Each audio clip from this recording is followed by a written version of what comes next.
अस्सलामुअलैकुम। टेलीस्कूल के इस एजुकेशन प्रोग्राम में खुशामदीद।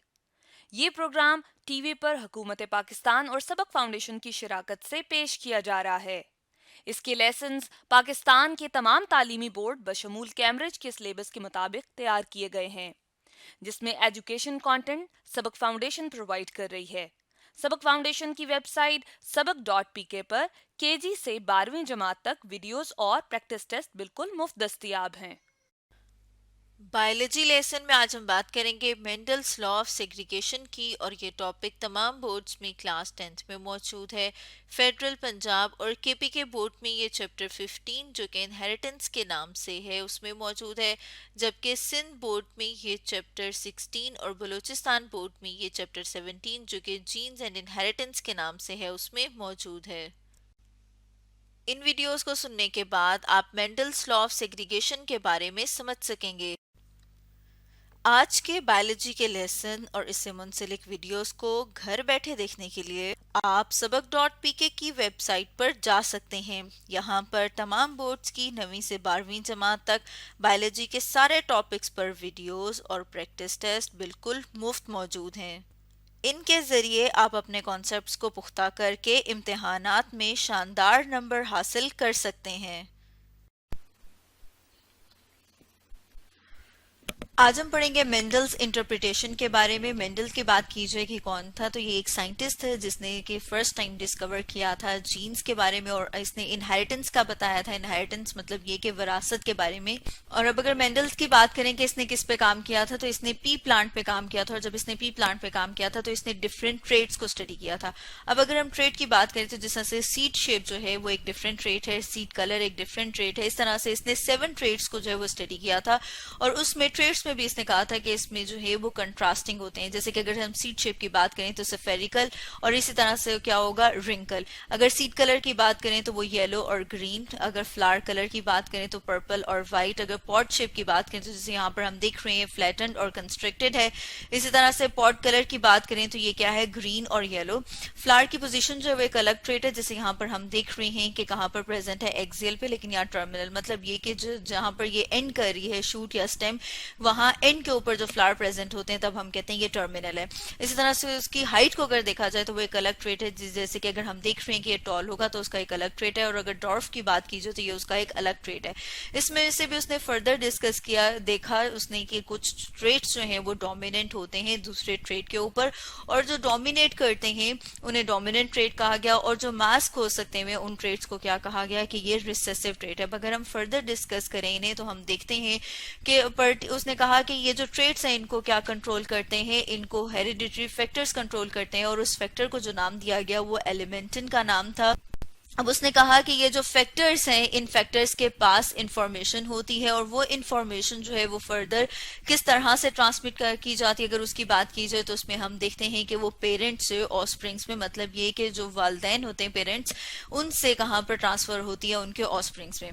इसी तरह से देखा गया कि हर जो पी प्लांट है उसके पास जो, अगर हम ट्रेट की बात करें कि ट्रेट को जो कंट्रोल करें फैक्टर्स, वो किस फॉर्म में प्रेजेंट हैं, वो पेयर की फॉर्म में प्रेजेंट है। उसमें से भी देखते हैं कि एक जो है वो कहाँ से आता है, एक जो फैक्टर है वो कहाँ से आता है, वो मेल पेरेंट से, और जो दूसरा फैक्टर है वो कहाँ से आता है, वो फीमेल पेरेंट से आता है। और ये दोनों के दोनों मिलके क्या करते हैं, ये ट्रेट के एक्सप्रेशन को कंट्रोल करते हैं। और अगर इसके साथ हम एक डायग्राम देखें, जैसे यहाँ पर हम डायग्राम में देख रहे हैं, मेंडल्स की बात करें तो उसने क्या कहा था कि जो ट्रेट है उसको कौन कंट्रोल कर रहा है, फैक्टर, और फैक्टर किस फॉर्म में प्रेजेंट है, पेयर की फॉर्म में। जैसे कि यहाँ पर हम देख रहे हैं capital R, small R, small R, ये क्या है, ये पेयर ऑफ फैक्टर्स हैं। अब अगर ये सेम प्रेजेंट होंगे, मतलब एक जैसे होंगे, तो इसका मतलब ये है कि ये होमोजाइगस है। जैसे कि यहाँ पर हम देख रहे हैं कैपिटल आर, स्मॉल आर, ये होमोजाइगस। अब ये कैसे पता चलेगा कि ये डोमिनेंट या रिसेसिव है? इसमें हम देखते हैं कि जब फर्दर गैमीट बनते हैं तो हर पेरेंट से, जैसे हमने कहा कि एक ट्रेट जो है वो आएगा मेल पेरेंट से, जैसे कि हम यहाँ पर बात करें कि एक ट्रेट जो है, एक फैक्टर सॉरी कहाँ से आया, मेल से, और दूसरा फैक्टर कहाँ से आ रहा है, फीमेल से। अब जब ये दोनों कंबाइन करते हैं, कंबाइन करके, क्योंकि अब ये दोनों के दोनों फैक्टर एक दूसरे से डिफरेंट है, इसलिए इन्हें क्या कहा जाता है, हेट्रोजाइगस। Hetero means different. अब देख रहे हैं हम कैपिटल आर और स्मॉल आर, ये क्या है, ये एक दूसरे से डिफरेंट है, हेट्रोजाइगस। लेकिन ये कौन सी फिनोटाइप शो कर है, ये जो हम देख रहे हैं ये उसकी फिनोटाइप है, और ये कौन सी वाली है, ये वाली जो कि राउंड है। इसका मतलब ये है कि ये वाला जो ट्रेट है तो ये क्या है कि इसका हेट्रोजाइगस है। अब अगर हम फर्दर देखते हैं कि अगर हेट्रोजाइगस को आपस में क्रॉस करवाया जाता है तो जिसमें हम देख रहे हैं कि जो फर्दर पॉसिबल गैमीट्स हैं वो कैपिटल आर और स्मॉल आर, जब ये फर्दर आपस में इनका हम देखते हैं कि ये मतलब एक फैक्टर अब पेरेंट से आ रहा है, एक पेरेंट से दूसरा दूसरे पेरेंट से आ रहा है, जब ये कंबाइन करते हैं तो इसमें क्या क्या पॉसिबिलिटीज हैं, capital R capital R, capital R small capital R small R और स्मॉल आर स्मॉल आर। अब अगर हम फर्दर इनकी बात करें तो इसमें हम देख रहे हैं कि फिनोटिपिक रेशो की बात की जाए तो वो कितनी है, वो 3:1, जो क्या बताती है, जो ये बताती है कि 3 जो है वो राउंड है और 1 जो है वो रिंकल है। अगर हम जीनोटिपिक रेशो की बात करें तो वो कितनी आ रही है, 1:2:1, जो ये बताती है कि 1 जो है वो होमोजाइगस है, जो किसके लिए है, डोमिनेंट ट्रेट के लिए। इसी तरह से 2 जो है वो हेट्रोजाइगस है, जिसमें से एक जो है फैक्टर वो कौन सा है, डोमिनेंट, जिसकी वजह से वहां पे जो फिनोटाइप है वो डोमिनेंट है। इसी तरह से अगर थर्ड की हम बात करें तो वो क्या है, वो है स्मॉल आर, जो क्या है, जो फर्दर हम कह रहे हैं कि रिसेसिव है, तभी वो दोनों के दोनों फैक्टर एक जैसे प्रेजेंट होंगे तो वो अपने आप को एक्सप्रेस करता है। तो स्टूडेंट्स, आज हमने स्टडी किया मेंडल्स इंटरप्रिटेशन के बारे में।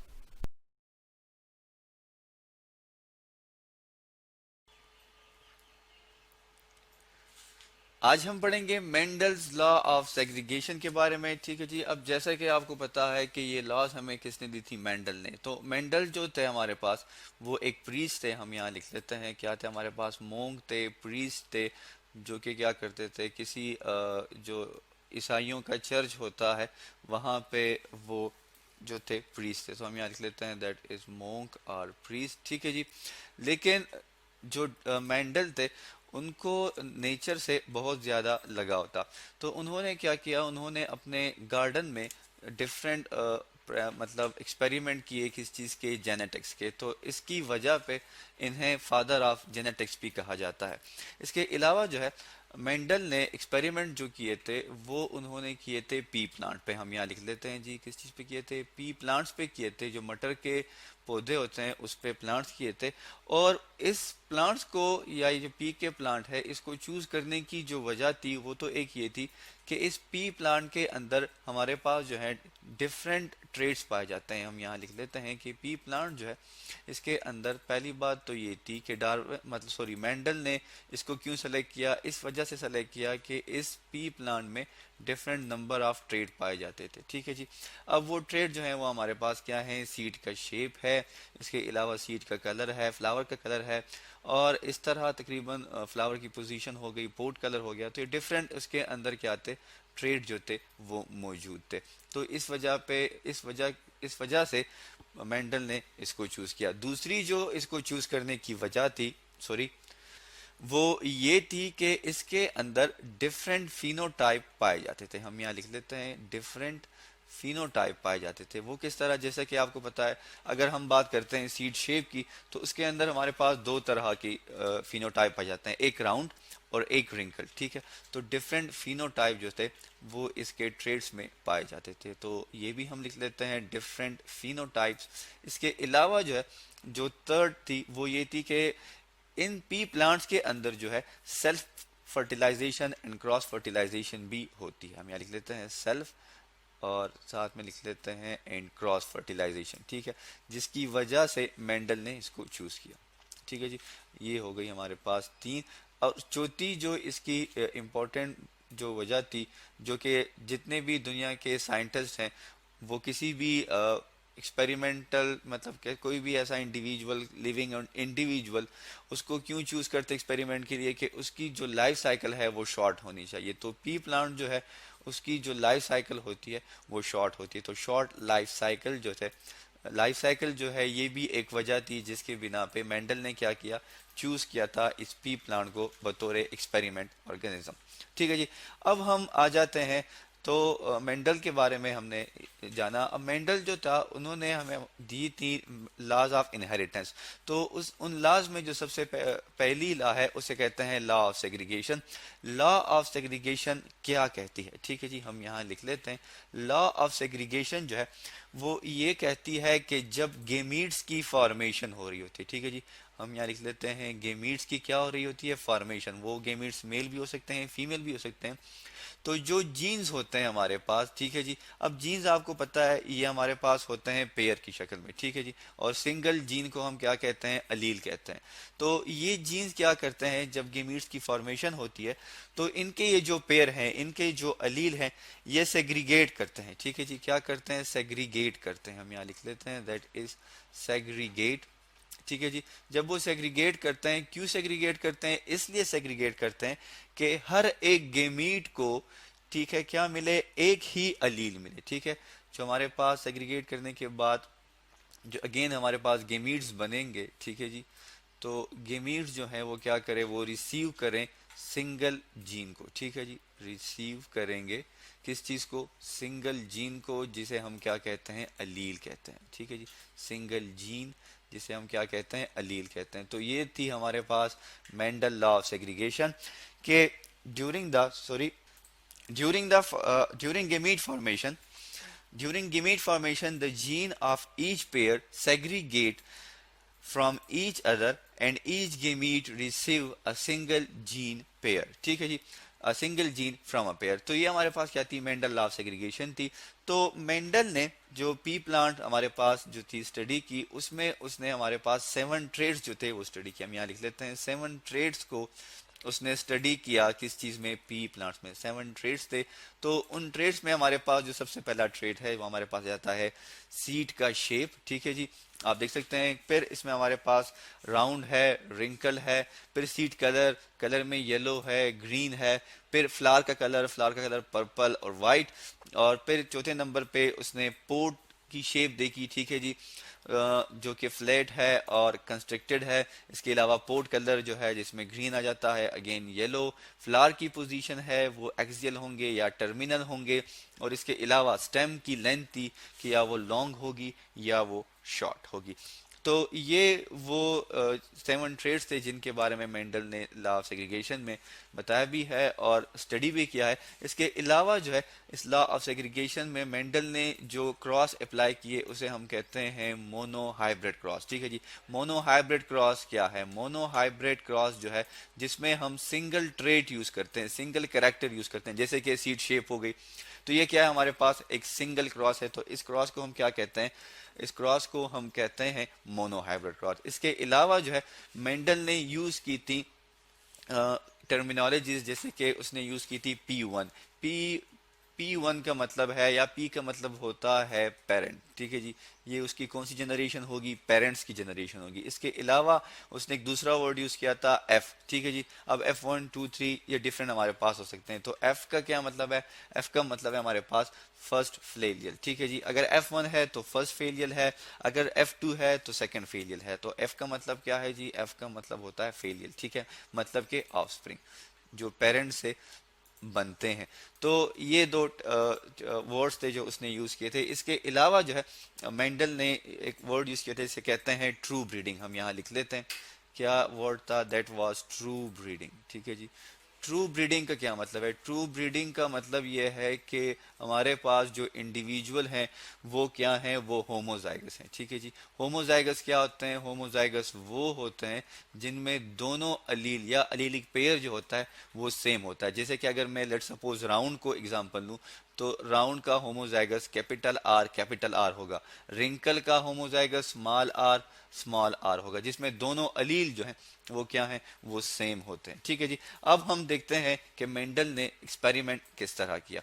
तो मेंडल ने क्या किया कि उसने सबसे पहले जो है, आप इस डायग्राम में देख सकते हैं, दो चीजें ली, एक कैरेक्टर लिया, एक ट्रेट लिया, जो कि था क्या, जिसके हमने पीछे पढ़ा, ये था हमारे पास सीड की शेप, ठीक है। आप देख सकते हैं यहाँ पे ये हमारे पास सीड की शेप है, ठीक है जी। तो सीड की शेप आ जाती है हमारे पास सीड की शेप थी राउंड एंड रिंकल, ठीक है। तो राउंड को हम कैपिटल आर से क्या करते हैं, डिनोट करते हैं, और रिंकल को हम स्मॉल आर से डिनोट करते हैं। जब इन दोनों का क्रॉस करवाया गया तो जितने भी हमारे पास F1 जनरेशन बनी, F1 जनरेशन में हमारे पास सारे के सारे ऑर्गेनिज्म जो थे वो राउंड थे, ठीक है जी। और फिर जब इस F1 जनरेशन को अब इसी अपने ही, जैसे कि हमने कहा कि इसमें सेल्फ और क्रॉस दोनों फर्टिलाइजेशन हो सकती है। जब सेल्फ फर्टिलाइजेशन की गई F1 जनरेशन की F1 जनरेशन के साथ, तो हमारे पास जो F2 जनरेशन आई वो डिफरेंट थी, जिसमें हमारे पास राउंड भी थे और रिंकल भी थे। अगर हम इसको ड्रॉ करें तो हमारे पास गेमीट्स किस तरह बनेंगे। हम ये कहते हैं कि राउंड को हम लिख लेते हैं कैपिटल आर से, और रिंकल को हम लिख लेते हैं स्मॉल आर से। अब ये हमारे पास क्या है, होमोजाइगस कंडीशन है, ठीक है जी। तो हम यहाँ से एक अलील ले आते हैं जो कि कैपिटल आर है, और यहाँ से भी हम एक अलील ले आते हैं जो कि स्मॉल आर है, ठीक है जी। अब क्या होगा, अब ये गेमीट्स हमारे पास बन गए, गेमीट्स फ्यूज हो गए, और हमारे पास जो F1 जनरेशन बनी उसमें हमारे पास कैपिटल आर स्मॉल आर आ गया, ठीक है जी। अब अगर देखा जाए तो जीनोटिपिकली अगर हम बात करें तो जीनोटिपिकली जो है ये F1 ये हम लिख लेते हैं, ये हमारे पास क्या है, P1 जनरेशन है, और ये हमारे पास F1 जनरेशन है, ठीक है जी। तो F1 जनरेशन जो है ये हम यहाँ लिख लेते हैं दैट इज जीनोटाइप। जीनोटाइप के लिए मैं जी लिखूंगा। तो जीनोटाइप या जीनोटिपिकली जो हमारे पास ये F1 जनरेशन है ये हाइब्रिड है, ठीक है जी। मिक्सचर है किस चीज का, दोनों का, राउंड का और रिंकल का। लेकिन फिनोटिपिकली जिसके लिए मैं पी लिखूंगा, ये हमारे पास क्या है, ये है हमारे पास राउंड, ठीक है जी। क्या है, राउंड।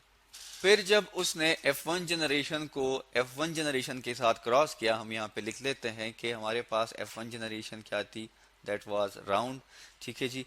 तो इसको जब क्रॉस किया गया इसी की जनरेशन के साथ, हम यहाँ लिख लेते हैं, जो कि अब हमारे पास क्या होगा, P2 होगा। क्या होगा, P2, मतलब पेरेंट 2।